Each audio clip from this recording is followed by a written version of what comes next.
Hi friends, இன்றைக்கி Christmas plum cake தான் ஈஸியான மெத்தடில் வீட்டில் எப்படி செய்கிறதுன்றதை இன்றைக்கி நம்ம பார்க்க போகிறோம். அதுக்கு முதல்ல ஒரு பெரிய கரண்டி அளவுக்கு நான் பட்டர் சேர்த்துருக்கேன். அதை மிக்ஸி ஜாரில் போட்டுக்கோங்க. அதோட அதே கரண்டி அளவுக்கு ரீஃபைண்ட் ஆயில், அதாவது எந்த ஒரு வாசனையும் இல்லாத ஆயில், அதையும் சேர்த்துக்கோங்க. அது கூடவே 2 முட்டை சேர்த்துருக்கேன். நான் விஸ்கில் வச்சு கலக்காமல் நான் இந்த மாதிரி மிக்ஸி ஜாரில் நல்லா பிளெண்ட் பண்ண போகிறேன். இந்த மாதிரி நல்லாவே பிளெண்ட் பண்ணிவிட்டு தனியாக ஒரு பவுலில் மாற்றிடலாம். இது கூட நான் இப்போ என்னென்ன சேர்க்க போகிறேன் அப்படின்னு பார்த்தீங்கன்னா, பட்டை, கிராம்பு, ஏலக்காய் இது 3யுமே கலந்து நல்லா பொடி பண்ணி வச்சுக்கோங்க. 1 கப் அளவுக்கு நான் மைதா மாவு சேர்த்துருக்கேன். அதோடு சேர்த்து இந்த பொடி 2யுமே சேர்த்து சல்லடையில் சலிச்சுக்கோங்க. அதுக்கு பிறகு நல்ல பேக்கிங் பவுட்ரு 1 ஸ்பூன் அளவுக்கு பேக்கிங் சோடா எல்லாத்தையும் கலந்து நல்லா மிக்ஸ் பண்ணி ஒரு அரை மணி நேரம் ஊற வச்சிடலாம். பத்தாததுக்கு கொஞ்சமாக நான் பால் சேர்த்துருக்கேன். நீங்கள் சேர்த்துக்கோங்க, உங்களுக்கு தேவைப்பட்டால் சேர்த்துக்கலாம். எனக்கு ரொம்ப கெட்டியாக இருந்துச்சு, அதனால் நான் பால் சேர்த்துருக்கேன்.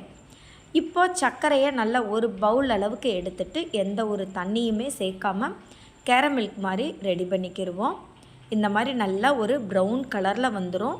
ரொம்ப முருகாமல் இருக்கணும். நான் இன்றைக்கி கேரமில்க்கு கெட்டியாக ரெடி பண்ணாமல் பாகுபதம் மட்டுமே ரெடி பண்ணியிருக்கேன். உங்கள்கிட்ட என்னென்ன நட்ஸ் இருக்கோ அது எல்லாமே சேர்த்துக்கலாம். நான் இன்றைக்கி டூட்டி ஃப்ரூட்டி, முந்திரி பருப்பு, கிஸ்மிஸ் பழம் இது 3 மட்டும் நிறையாவே சேர்த்துருக்கேன். எல்லாத்தையும் கலந்துட்டு அதோடு சேர்த்து நம்ம ரெடி பண்ணி வச்சுருக்க அந்த சர்க்கரை பாகு இருக்கு இல்லையா, அதையும் சேர்த்து நல்லா இப்போ மிக்ஸ் பண்ணிவிட்டு ஒரு அரை மணி நேரம் ஊற வச்சுக்கிறலாம். இப்போது கேக் செய்கிற ட்ரேயில் பட்டரை நல்லா தடவிட்டு இந்த மாவை அதில் ஊற்றி நல்லா லெவல் பண்ணி வச்சுட்டு குக்கரில் கொஞ்சமாக கல்லுப்பு போட்டு ஒரு ஸ்டாண்டை வச்சு இந்த நம்ம மாவு வச்சுருக்கோம் இல்லையா, அந்த பிளேட்டையும் உள்ளே எடுத்து வச்சுட்டு வெயிட்டை போட்டுட்டு ஒரு 20 நிமிஷம் கழித்து வெயிட்டை எடுத்துட்டு மேலாக மறுபடியும் முந்திரி பருப்பு, கிஸ்மிஸ் பழம்லாம் தூவி விட்டுட்டு ப்ளெயினான ஒரு தட்டு மட்டும் போட்டால் போதும். மொத்தம் 50 நிமிஷம் கழித்து நீங்கள் அந்த பிளேட்டை எடுத்துகிட்டு பார்த்தீங்கன்னா சூப்பராக நம்மளுக்கு கிறிஸ்மஸ் ப்ளம் கேக்கு ரெடி ஆயிரும். இப்போ அது ஆறுனதுக்கு பிறகு நல்லா ஒரு பிளேட்டில் நம்ம கமுத்தி விட்டாச்சு. எனக்கு இன்னும் ஆறவே இல்லை.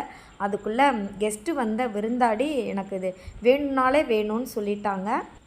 கேக்கை சூடாக சாப்பிட்டது நாங்களாக தான் இருக்கும்னு நினைக்கிறேன். இப்போ கேக்கை நம்ம கட் பண்ணி பார்க்கலாம் எப்படி இருக்குன்னு. நீங்களே பாருங்கள், அவ்வளோ ஒரு சாஃப்டாக செம்மையாக இருந்துச்சு, நல்ல டேஸ்ட்டாக இருந்துச்சு. சில்லுன்னு சாப்பிட்றோமோ இல்லையோ, சூடாக சாப்பிட்றதுக்கும் இந்த கேக்கு சூப்பராகவே இருந்துச்சு. நல்ல ஸ்பாஞ்ச் மாதிரி இருந்துச்சு. நீங்களும் இந்த ரெசிபியை ட்ரை பண்ணி பாருங்கள்.